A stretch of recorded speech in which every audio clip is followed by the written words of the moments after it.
Most people won't touch it for the simple reason that if you say, we're talking to aliens, we're interacting with this phenomena, people will say, oh, you're Billy Meyer, you're George Adamski, you're Stephen Greer. And what's happening in the UFO community is people are embarrassed to be in the field. People are embarrassed that they're in there, and it's like, now we're going to start telling our friends that we're talking to the aliens? I mean, it's bad enough already. They're laughing at us just talking about things flying around the sky. So a lot of people don't want to deal with it because it has this sort of aspect of crazy people. There's a lot of frauds out there. So I always bring up the example of the kids at the aerial school in Zimbabwe in 1994. John Mack went there and did a study of these kids. And basically, what happened was the kids were in the schoolyard. This UFO landed outside the schoolyard fence, and there was a little tiny guy running around the bottom, and there was one guy sitting on top, and they weren't grays. They were little fat guys that had long black hair, and the kids said they looked like hippies. And these fat guys had this sort of a suit on, and they were there. There was no interaction, but there was mental connection. These are little kids. So can we say that these little kids are making up this story? Here's one of the kids. They're sitting there, and you can see all the kids are looking in the room as this little girl is sitting on the chair, and she's describing what she saw and what she heard from the aliens. Here's the aliens here outside the schoolyard, and this girl got a message. The message she got was, I think they want people to know that we are actually creating harm to this world and that we must not get too technologized. She didn't have very good English, but she said we should not get too technologized. So she's getting this same message that a lot of contactees get, this environmental message. Here's another girl who got a message, and she said, the world is going to end. I thought maybe they were telling us the world was going to end. John Mack asked her, why do you think they want you to be scared? And she said, maybe because we don't look after the planet. We don't look after the area properly. She said, I had this horrible feeling. All the trees would go down, and there would be no air, and the people would be dying.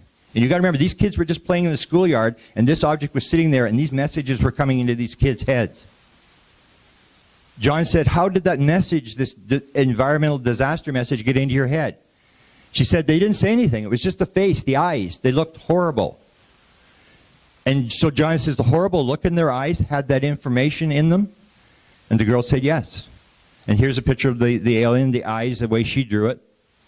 Another little boy got a message. He said, I think something's going to happen. That was the message he got. And he said, how did that get communicated to you? That's what John Mack asked him. And he said, I don't know. It just popped into my head. I want you to listen to Barbara Lamb, and I want you to listen carefully because basically if you listen to Barbara Lamb, there's nothing random about this at all. Here's Barbara Lamb describing how she got into doing UFO abductions. I was licensed as a marriage and family therapist way back in 1976. And then in the mid-1980s, I had a few years of training in regression therapy. And at the very last module of training, which was in 1988, the trainer, who was a therapist I respected enormously and trusted, she told those of us at that highest level of training that we might sometime encounter somebody who had had very strange experiences with beings who seemed to be from somewhere else. In other words, not from the earth, and that they might be confused or even traumatized and might have been taken away for a couple of hours of time. Well, I had never heard of that at that time in 1988. That was just completely new, and I was shocked to hear that. And not only that, but as that was being said to me, there was a big booming voice in my head. I still don't know where that came from. But the voice in my head said, pay attention to this, Barbara. You will be doing this. So I was just stunned. So here we have a situation where we think it's random, and then you get a situation, and when I hear that, I hear the aliens saying in Barbara Lamb's head, get ready, we're about to send you some people.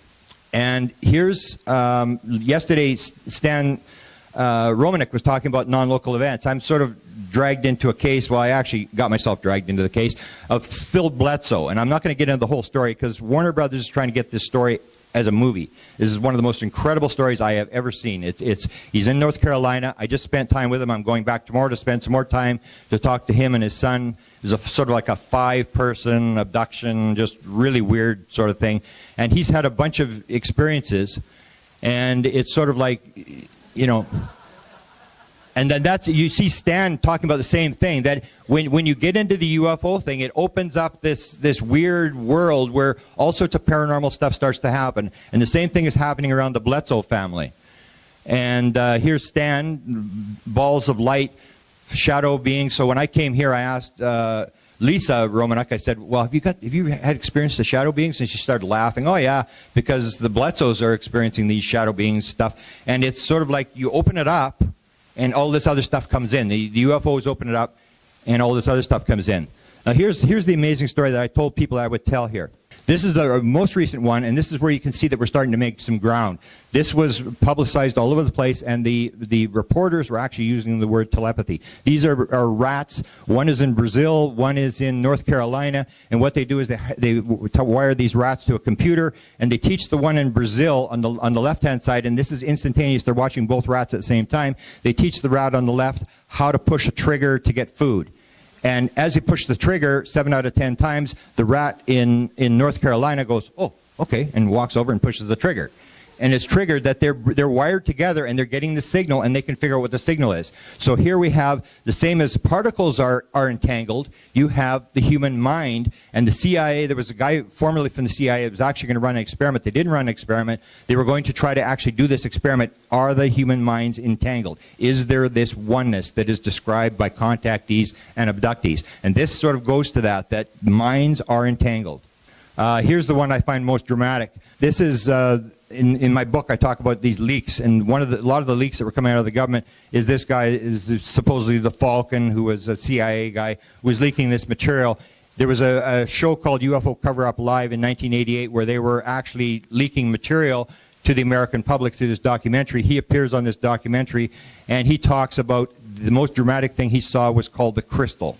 He said the aliens had a crystal, and they had this crystal, and they could take the crystal, and you could actually look in it, and you could look at events in past and future, and that they had shown this to the intelligence agencies.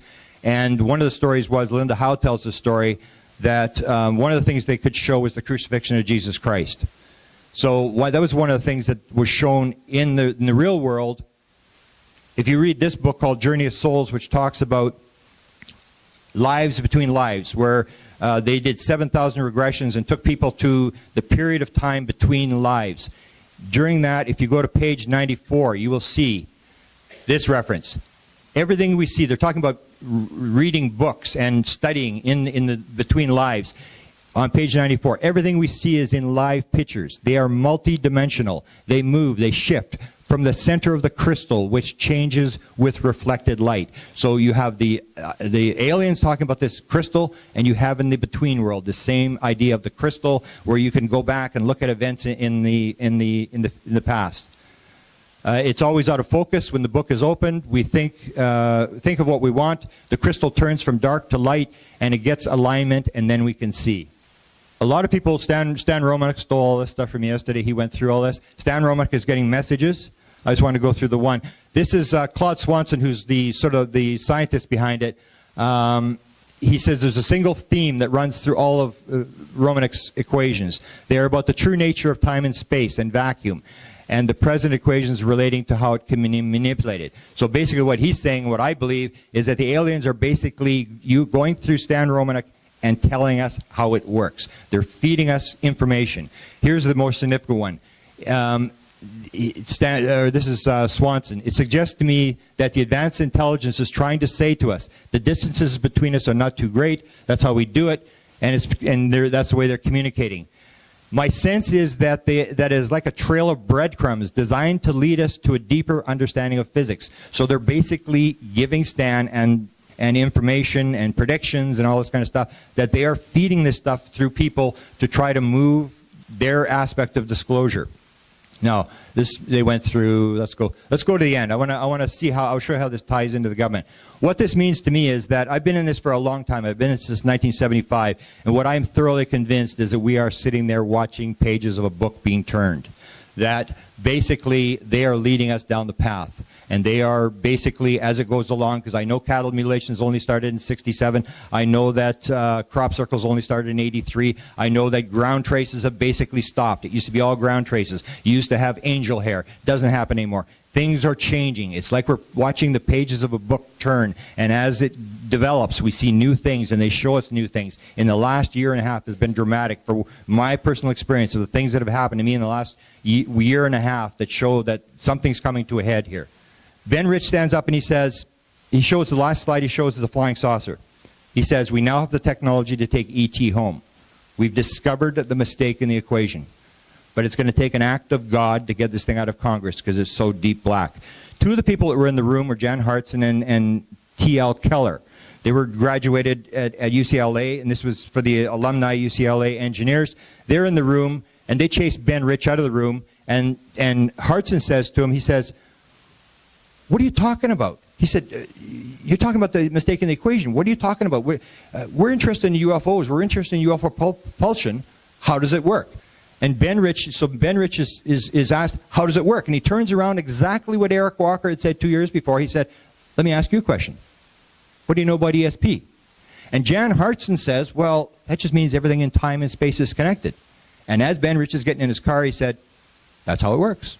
He gets in his car and he drives off. I give this lecture in Phoenix in February. I'm told to meet this woman. I think, well, I must have agreed to meet her.